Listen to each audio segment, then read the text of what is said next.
This is Ron Shaw with FTE 217. Today's date, July 6th, 2025. For the first part, we're going to do a detailed strip of the firearm. So first things first, showing that the firearm is deemed safe and that there's no live ammunition, so we can get started. So first things first is if there was a magazine in here, we would remove it. We would check to make sure there was no live ammunition in it.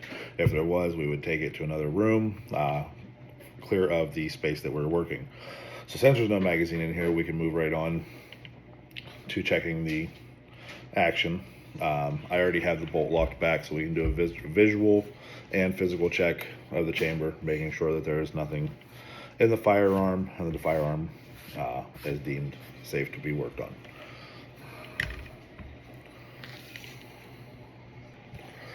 And then now we have our AR disassembled. I did leave the barrel connected to the upper, but everything and the end. So that's one part. That's the upper. Charge handle, bolt carrier group. I did leave the stock buffer tube and everything attached to the lower, along with leaving the disconnector, hammer, sear, and trigger assembled, along with the magazine release and the selector switch. Everything is still attached there. For the purposes of cleaning the AR, demonstrating the cleaning, we would take our cleaning rod that we were supplied with by SDI and our jags and cloth and our carbon buster that was also provided with us by SDI. We would then run that through here, down through the barrel and out through the tip. We run through the backside, through the front, so this way we don't damage the crown on our barrel. And we would do that until it was clean. We would also visually inspect the barrel for any pitting or anything that may be damaged to the barrel. Then moving into our bolt carrier group, we would clean this, especially here. We would scrape it lightly, cleaning up any carbon buildup, anything like that. In the SDI video, they did tear this all apart, showed where to lightly scrape for all the carbon. For our lower,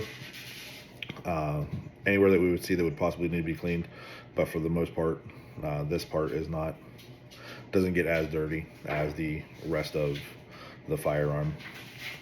When it comes to lubricating, in the video and online, there are a lot of guys who like to have their bolt carrier group just dripping in lube.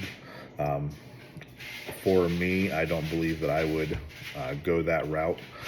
Just enough lubricant on it to cut down on the friction. My purpose and reasoning behind that would be because the more lube you have, the more it attracts. So whether it's going to be carbon buildup or dirt, dust, debris that from the firing range or in the field is going to collect up on there, which is going to mean you're going to need to clean it a heck of a lot more than the average person. So we would shoot there. Also, the gas rings on the bolt, a lot of guys claim to lubricate those as well. It's a mixed emotions online whether to lubricate them or not.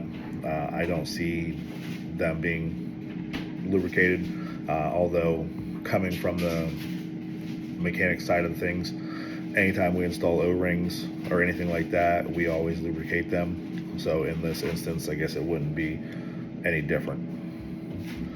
Lubrication points here on the trigger and the sear and the disconnector and the hammer. In this instance, we're doing a light coat of lubricant, and if you can see where my finger's pointing down through in here, any contact points between the hammer, the sear, and the disconnector to cut down on friction would make them a lot more last longer and operate smoother.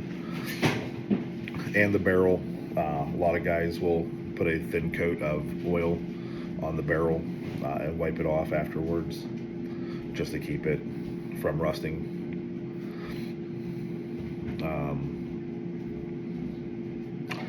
The AR platform that is most likely to have ammunition failures would be like the AR9, the piston driven AR platforms, just because of the ammunition. If you use the wrong ammunition, so it uses the ammunition for its blowback purpose.